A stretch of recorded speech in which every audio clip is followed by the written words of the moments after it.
So I started this budgeting system because, like most Americans, I overused and abused my credit cards and personal loans. And I didn't realize until I was drowning in $39,000 worth in debt. This method had been effective in paying down almost around $5,000 of debt in as little as 3 months. And you can go ahead and watch my video on my debt confession. So, what exactly is the zero-based budgeting method? To put it plain and simple, you take your income and you minus by your expenses, and in the end, it will equal zero. So, the zero-based budgeting system is simple. So say we have a income of $500. I'm going to keep the numbers whole for the sake of this video. At $500 is our income. Then we have fixed expenses that equals out to $250. And then our variable expenses will equal out to $250.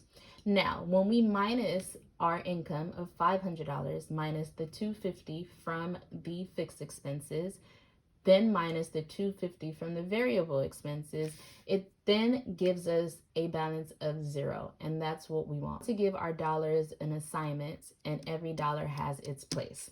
So when should we apply this zero-based budgeting method? And the simple answer is every time you get paid. So being financially free is not only something that you do, it is a lifestyle, y'all. So we need to do this every time we get paid to stay ahead of our finances. And we stay on top of our finances by developing a financial routine. So a financial routine will look like setting aside time out of your schedule in order to go over your income when you get paid, make sure that your pay is correct. Also, writing a budget, assigning every dollar a job. And last is to make adjustments to your expenses or income if you need to. Now, moving on to why do we do this? Because it helps us decide where our money is going rather than wondering. So that's because we make the mistake of mentally categorizing our money instead of writing it down. We want to know where our money is going because it helps us make an impact on our financial goals.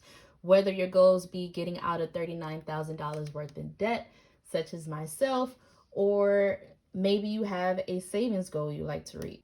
The zero-based budgeting system will help you reach whatever financial goal that you set out to reach. So every dollar is assigned to a category, and I will share with you how simple this method is to use. So first, at the top, you're going to go ahead and list out your income.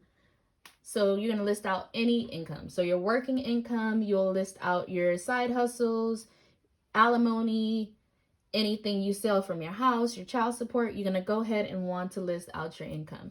Secondly, we're going to go ahead and write down our fixed expenses. Fixed expenses could be something like a car note, a phone bill, something that won't change over time. It's always the same from month to month. Another thing is your mortgage or your rent. You're going to go ahead and list all that out. The next category will be your variable expenses, things that you need to live, but they may change from month to month, such as your water and power bill. Your gas may change from month to month, as well as groceries. After you do that, you're gonna want to go ahead and move down to your debt. And here is a tip: when you are paying off debt, never, never, never, never, never, never, never, never pay the minimum payment. Paying the minimum payment will get you absolutely nowhere. I don't care who's on here telling you guys to pay the minimum payment. Do not do it. Minimum payment will get you nowhere. So a good thing to do is whatever the minimum payment is, if you can afford it, go ahead and pay at least $40 over the minimum payment to make a considerable impact on paying off your debt. Believe me, if you listen to anything on this channel, I beg of you, please do not pay the minimum payment. I don't care if you have $10 over the minimum payment. Please pay it. You're going to thank me in the end. So moving forward, after you write down your debt, I want you to go ahead and write down your savings. You don't want to continue to pay off debt and not have a savings, because what that's going to do is if you run into an emergency, you are then going to put yourself more in debt in order to help you fund that emergency. I only set out a goal to save $2,500 currently, And that money is there as a cushion in case something happens. I can use that instead of putting myself further in debt. So make sure that you have a category for your savings to get taken out. Other people might have a retirement or maybe invest in stocks. You're going to go ahead and write all that down on your budget sheet for your expenses. After you do that, you will want to move on to your sinking funds. And sinking funds are something that is important for you to plan for the future.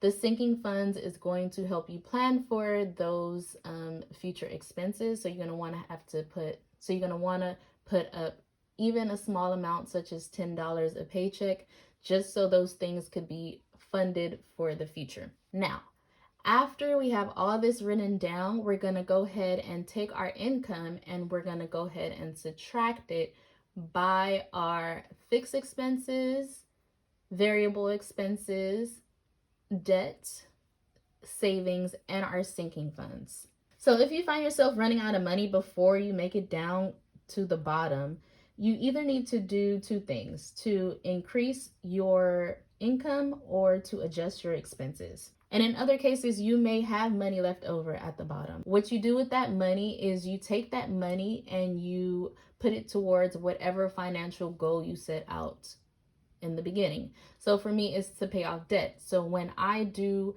my budget and I have money left over from subtracting all my expenses, I then take that money and I put it towards the debt in my debt envelope. Whatever works for you and your reasoning behind why you do the zero-based budget, you go ahead and do that.